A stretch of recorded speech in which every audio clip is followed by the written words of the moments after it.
안녕하세요. 회생파산TV 김영용 법무사입니다. 구독자 여러분, 오늘은 저도 상담할 때 고민을 좀 많이 하게 되는 케이스인데요. 이 선택이 너무 중요한 경우가 있어요. 그래서 좀 설명을 드려보려고 하는데요.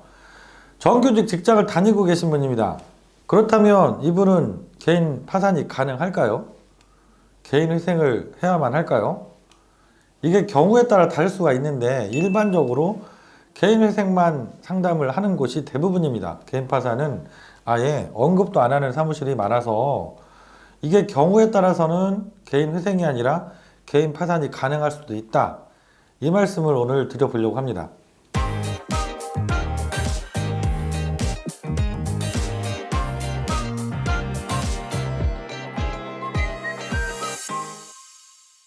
우선 제가 실제로 진행됐던 저희 사무실 사례를 한번 말씀드려 볼게요. 미성년자 자녀가 2분 계신 분이었어요.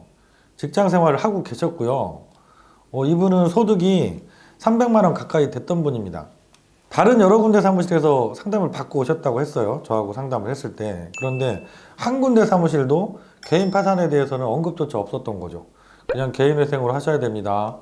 그래서 한 달에 변제금 한 50만 원 정도 내셔야 될 것 같아요. 이런 상담들을 쭉 받아오신 거죠. 저한테 상담을 오셨을 때 같이 고민을 제가 하게 되는 거죠.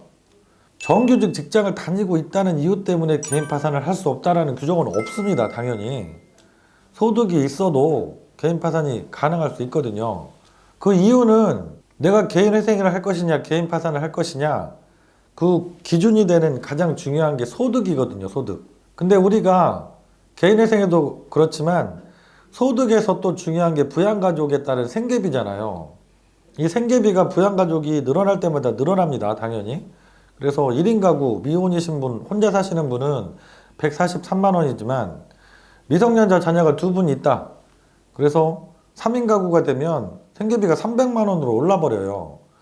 그러면 생계비보다 소득이 적으면 회생이 아니라 파산도 가능한 거잖아요. 그러면 정규직 직장을 다니고 계셔도 300만 원 소득이 있더라도 개인 파산으로 들어가 볼 수가 있는 거죠. 물론 이 조건이 된다고 다 할 수 있는 건 아니겠죠. 조건이 되지만 간혹 채무가 증대한 사유가 뭐 도박이라든가 주식이라든가 코인으로 손실이 컸다든가 이런 경우에는 안 되죠. 물론 안 됩니다. 하지만 이게 아니라 대부분의 이런 분들은 오시면 상담을 제가 해보면 일단 부양해야 될 식구가 많으니까 내 월급 뭐 300 정도 받아도 이게 쓸 돈이 모자란 거예요. 항상 생활비가 모자라니까 생활비 때문에 대출을 조금씩 받다가 계속 늘어나신 거죠. 그래서 한 달에 나가는 이자만 뭐 100만 원씩 200만 원씩 나가니까 정말 감당이 안 되는 상황이 돼서 찾아오시거든요. 300 버는데 한 달에 내가 대출받은 돈 때문에 은행 이자로 막 100만 원씩 200만 원씩 내야 된다. 그러면 나머지 뭐 1, 200 갖고 뭐 3인 가구, 4인 가구가 살 수가 없잖아요. 이분은 당연히 파산이 가능하다는 얘기예요. 개인 회생을 하면서 물론 종전에 내던 은행 이자보다는 훨씬 적어지죠. 뭐 100만 원, 200만 원 은행 이자 내던 분이 개인 회생에서 한 달에 50만 원 정도만 낼 수 있다고 하면 그것도 물론 큰 혜택입니다. 하지만 이런 경우에 해당되시는 분들은 한 달에 50만 원도 너무 큰 돈이잖아요. 그래서 회생이 아니라 파산으로 들어가시면 채무를 전혀 변제를 하지 않고도 탕감이 가능하니까 당연히 파산이 유리한 거죠. 그런데 대부분의 사무실이 정규직 직장을 다니고 있다. 그리고 소득도 뭐 300 정도 벌고 있다. 그러면 안 된다고 상담을 하는 거예요. 아예 상담 자체를 안 하는 것 같아요. 파산은 검토 자체를 안 해주고 있습니다. 그래서 제가 오늘 드리고 싶은 말씀은 내가 정규직 직장을 다니더라도 급여가 웬만큼 되더라도 부양가족이 많다고 하면 개인 파산으로 신청해 보는 것도 꼭 상담을 같이 받아보셔라. 상담하는 사람이 얘기를 안 하면 먼저 물어보세요. 내가 부양가족이 있어서 생계비가 소득보다 높다고 하니까 파산도 가능한 건 아닌가요? 라고 물어보세요. 그래서 답변을 들으시면 좋을 것 같습니다.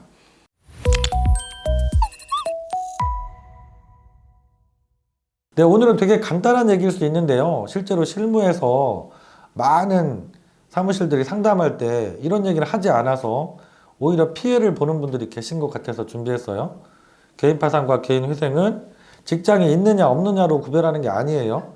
소득이 얼마냐, 그 소득이 내가 부양하는 가족들 생계비보다 많은지 적은지 이게 기준인 거라는 것을 꼭꼭 아셨으면 좋겠습니다. 네, 오늘 영상도 여러분께 도움이 되셨으면 좋겠고요. 다음에도 더 알찬 정보 잘 준비해서 다시 찾아뵙도록 하겠습니다. 시청해주셔서 감사합니다.